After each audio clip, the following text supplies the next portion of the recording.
ซึ่งในกอมองปองมาตาลีเฮ็ดนะเต้เนาะลุงก็ในกอเหตุการณ์เป็นผู้รับเหมาก่อสร้างอยู่กรุงเทพนี่เขาเฮือนมันซ้ำอยู่แทงจังหวัดนึงนี่ค่ะเนาะผู้พองยามันดิมาเฮือนนั่นมันก่อมลัดเมมันนี่เขา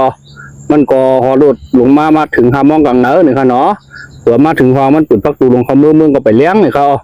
ตัวมือนี่ก็มีมันเลยตั้งผู้ใจก็นั่นถอดเสื้อถอดโค้สิถึงนอนจ้อมกันอยู่นี่ก็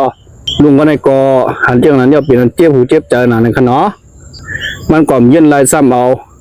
อันเป็นกักโซก้ามันป้าเป็นเมียลุงนั่น2 ก้ามเหลวเมามีลงกานี่ค่ะเนาะหัวลุงนั่นเมาลงกับหูตัวยามันก็ซ้ำเอามีดคัตเตอร์สะท้องปูนมันมานั้นนี่เขาซ้ำอังแตงลุงนั่นแหละมีมันซ้ำเฮ่นี่เขามีมันก็วางมันว่าบ่สู่ยามคนตายในสุดตกคอก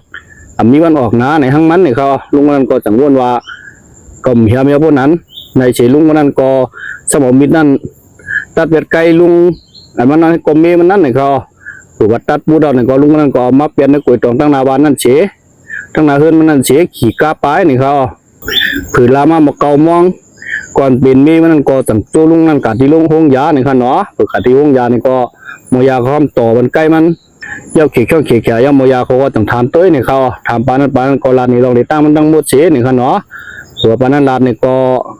เจ้าหน้าที่ภูมิบุญพรเขานี่ก็จังโทรหาลุงนั่นนี่ค่ะเนาะลุงนั่นก็รับสายเฉขึ้นเข้ามามอบตัวดีๆงามๆนี่เขา